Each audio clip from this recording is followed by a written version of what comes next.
നമസ്കാരം. ഭൂമി തട്ടിപ്പ് കേസിൽ ജാർഖണ്ഡ് മുഖ്യമന്ത്രിയായിരുന്ന ഹേമന്ത് സോറന് ജാമ്യം ലഭിച്ചതോടുകൂടി ജാർഖണ്ഡ് രാഷ്ട്രീയം വീണ്ടും ദേശീയ തലത്തിൽ വാർത്തകളിൽ ഇടം പിടിക്കുകയാണ്. ജാർഖണ്ഡ് ഹൈക്കോടതിയാണ് ഇന്ന് നിർണായകമായ ഈ ഉത്തരവ് പുറപ്പെടുവിച്ചിരിക്കുന്നത്. ജനുവരി 31-ാം തീയതിയാണ് ഭൂമി അഴിമതി ഇടപാട് കേസിൽ ഹേമന്ത് സോറനെ എൻഫോഴ്സ്മെന്റ് ഡയറക്ടറേറ്റ് അറസ്റ്റ് ചെയ്തത്.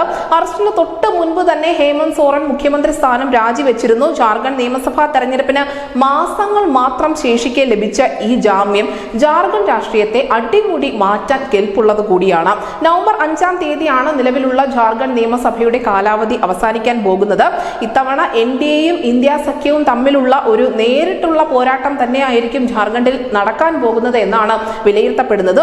81 അംഗ നിയമസഭയാണ് ജാർഖണ്ഡിലുള്ളത്. 2019 നടന്ന ലോക്സഭാ തെരഞ്ഞെടുപ്പിൽ സംസ്ഥാനത്തെ 14 സീറ്റുകളിൽ 11 എണ്ണത്തിലും വിജയിച്ചു കയറിയത് BJP ആയിരുന്നു. JMMന് ഒരു സീറ്റ് മാത്രമാണ് നേടാൻ സാധിച്ചത്. എന്നാൽ അതിന് തൊട്ട് പിന്നാലെ വന്ന നിയമസഭാ തെരഞ്ഞെടുപ്പിൽ JMM ഉൾപ്പെട്ട UPയെ 47 സീറ്റ് നേടിക്കൊണ്ട് അവിടെ അധികാരം പിടിക്കുകയായിരുന്നു.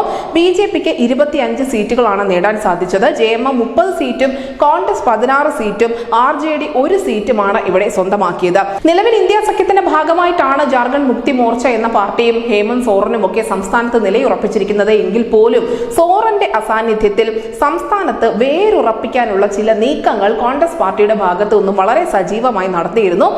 ഇതിനുള്ള ഒരു തിരിച്ചടി കൂടിയാണ് സോറന്റെ ഈ മടങ്ങി വരവോടുകൂടി സംഭവിച്ചിരിക്കുന്നത്. നമുക്കറിയാം, ഈ ലോക്സഭാ തെരഞ്ഞെടുപ്പിൽ മുസ്ലിം ആധിപത്യ മേഖലകളിൽ പോലും കോൺഗ്രസിന് വിജയം നേടാൻ സാധിച്ചിരുന്നില്ല. കോൺഗ്രസിന്റെ പ്രബലമായ വ്യക്തികൾ മുഴുവൻ അവർക്ക് നഷ്ടപ്പെടുകയും ചെയ്തിരുന്നു.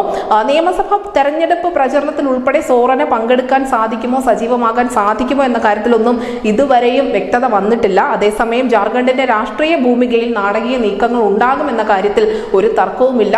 സോറൻ തിരികെ വരുമ്പോൾ തീർച്ചയായും ജാർഖണ്ഡ് മുക്തി മോർച്ച ശക്തി പ്രാപിക്കുമെന്ന് ഉറപ്പാണ്. അത് തിരിച്ചടിയാകാൻ പോകുന്നത് ഒപ്പം നിൽക്കുന്ന കോൺഗ്രസിനായിരിക്കുമോ അല്ലെങ്കിൽ എതിർചേരിയിൽ നിൽക്കുന്ന BJPക്കായിരിക്കുമോ എന്നതൊക്കെ കണ്ടറിയേണ്ടതുണ്ട്. News desk news India Malayalam.